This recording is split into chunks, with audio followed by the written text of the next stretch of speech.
Hello and welcome back to Kim Reads as we continue with Straight On Till Morning. The first. The next few hours were strange. Or maybe it was a day. Or half day, or two. A glorious sunset performed its final bows across Neverland. Dark purple clouds rolled out along a horizon edged in fairies so bright that it was looking like the depths of a blacksmith's forge. The first stars were entering with some confusion into a not quite black sky. It was delightful to see them floating in the sea of turquoise leather. How often do they get like that? Wendy wondered aloud tiredly. Tinkerbell kept rising up into the sky and then pausing, then dipping down, then going sideways, and then repeating the whole procedure. Wendy had just summoned enough energy to ask her what she was doing with a look of bright satisfaction. Fairy apparently found whatever she was looking for and dragged the human girl through the air with her. Aha! Wendy suddenly realized that the invisible object of her friend's touch was a calm thermal wind.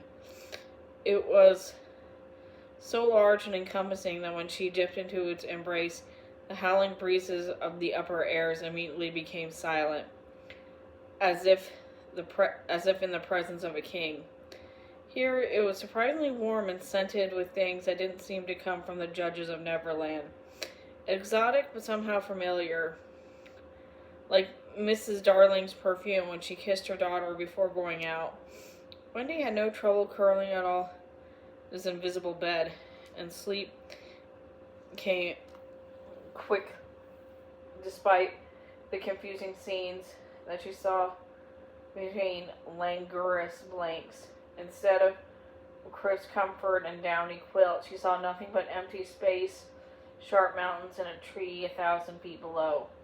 But not even these could keep her from unconsciousness. She drifted, literally, figuratively, the whole night, Tinkerbell always close by. One time the little teacher took a sit-down on her, lying back on the girl's big shoulder and watching the stars. Wendy remained silent and as still as she could, reluctant to disturb her. Eventually the fairy woke Wendy with a tug on her ear, back to her usual naughty tricks. As the human girl started, indignant, she saw the sun was close to rising. More importantly, the fairy held a rather ridiculously sized ruby fruit to break her fast with. There were fruits that heroes stranded on a desert island in Wendy's stories always hoped to quench their thirst and save themselves from starvation. Wendy sat up as best she could on nothing. "Thank you, that's the most kind." She took the ruby fruit and popped off the stem like she had in her daydreams. It fell neatly into 10 perfectly juicy sections. "Would you like one?" Tinkerbell shrugged nonchalantly, but took a section and immediately sank her face into its pale, creamy flesh, tearing out mouthfuls while somehow managing not to get any juice on her face. A delicate, civilized little beast. It was rather funny when Wendy thought about it. Despite Tinkerbell giving Wendy the gift of understanding fairy tongue, they had just had an entire conversation without the fairy speaking a single word. In fact, most of Tink's communication still seemed to be gestures, facial expressions, and body movements. They weren't just affections or simply to enhance understanding for those who couldn't decipher jingles. This is really just how Tinkerbell spoke. When she thought she could be articulate and verbose as anyone else, including other fairies who spoke clearly and wordily, and whose hands didn't answer at all during discourse, like well-trained boarding school ladies. Tinkerbell's meaning was wrapped up in movement. She was energy and gesture. Wendy ate another piece of fruit and turned to watch the east. She wasn't normally fond of sunrises because she was barely awake when they occurred and because they signaled the end of the peaceful quiet of the house. Others rose at the time, and Wendy had to deal with the various personalities and problems of the day that were outside her own head. Sunrises were never spectacular in London anyway, just a yellowish lighting of the fog, or on a really clear day in autumn, a brightening of rare blue sky somewhere behind all rooftops. Perhaps in some neighborhood east of the Darlings' house, east of their street, east of their park, east and east and east. Maybe somebody at the edge of London saw the sun come up properly from behind something else natural, like the sea or a forest edge. No one did. Now, 2 days in a row, Wendy got to witness the wheel thing, Neverland style. First came the false dawn that presaged the sun's appear like the hope's breath of an audience before a famous Shanto steps out onto the stage. Taking its own time, the lemony Netherland sun finally rose, and surprisingly hot for the morning. Its first rays hitting Wendy's skin with an almost tangible pressure. For all this, the air and the sunlight came a strange vibration. At first, Wendy's brain almost dismissed it, thoughtlessly categorizing it the repeated drone as waves crashing on shore. But as girls weren't low enough to hear any waves, and they weren't over a beach at all, so her mind tried to resolve into words or hums. And strings of only slightly more complicated sounds. Tinkerbell saw her frowning and smiled. Chanting Peninsula, she jingled. Get it? Oh, yes, not enchanted. The whole peninsula. Chants. That's amazing. But what is it that makes the sounds up specifically? Tinkerbell shrugged, no longer interested in the question or the subject. She pulled Wendy's sleeves and pointed down. Directly beneath them was the recognizable forest of Neverland.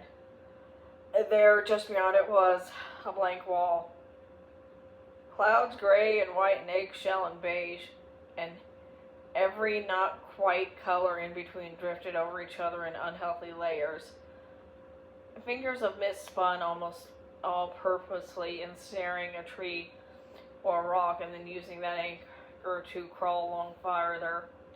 Yet in other places the mist stretched thin and snapped away from whatever was before, revealing seemingly untouched foliage and escape beneath it.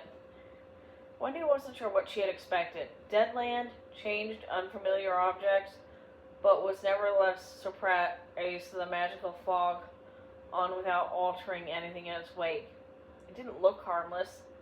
Inside the mist itself, however, something seemed not quite right. There were hints of pale brown or orange with ochre.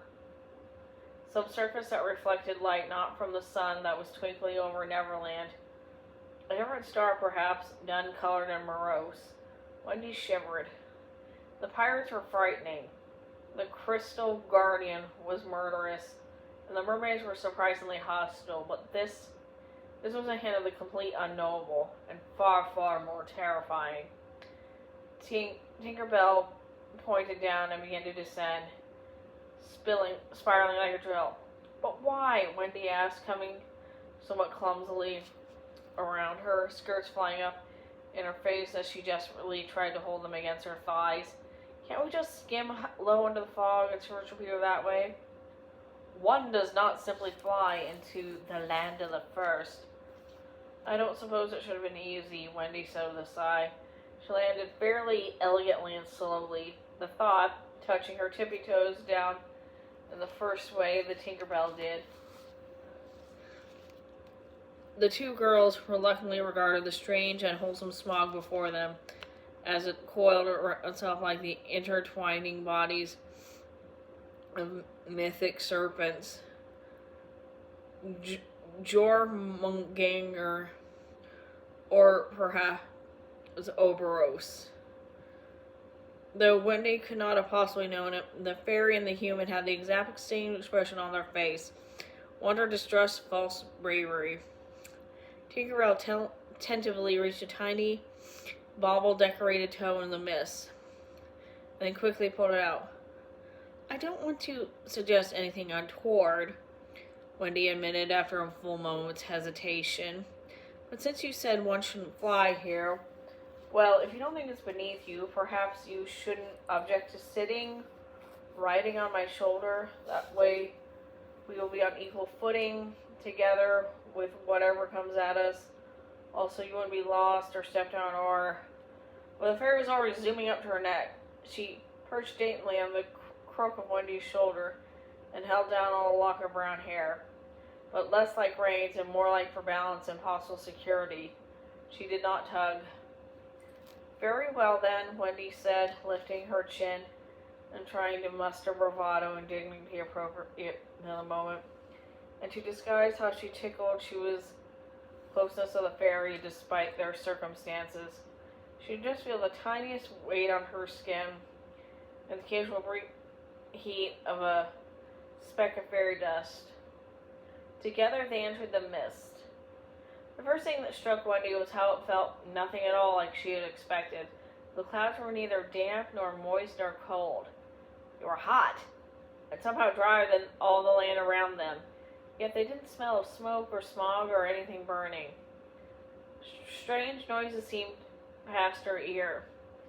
Whispers she could hardly make out, the distant echo of something very large pounding off in the distance. A rhythmic beat whose direction she couldn't put her finger on. Then the flat, yellow, white, and gray entirely surrounded her, masking the world. There was no distance or perspective. She closed her eyes and tried to put her feet in the same direction she had been heading.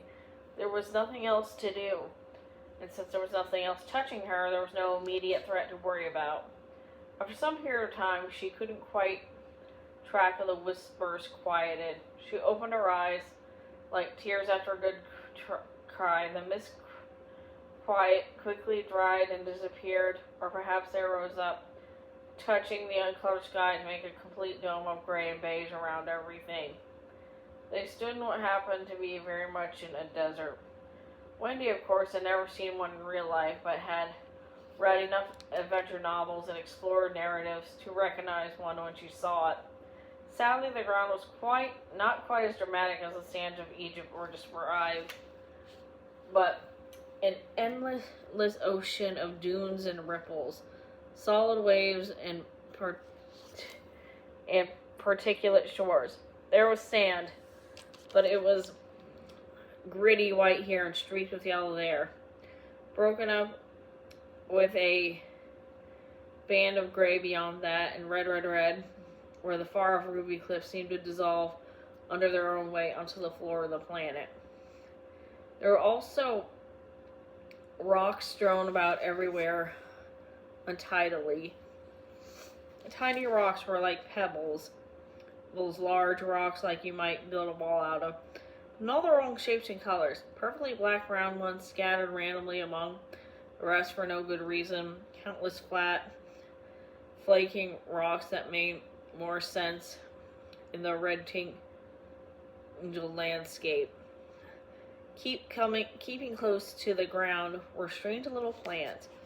And though Wendy generally didn't like imposing subjects on defenseless, inanimate objects, they were quite ugly, thorny, narrow-twigged, bunched up tight, and miserly with leaves full of dull colors.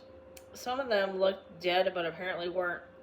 There wasn't a single normal cactus among them. No barrels with spikes, no tall ones with round branches like letters from another language. Disappointing. And I'm going to stop it right there.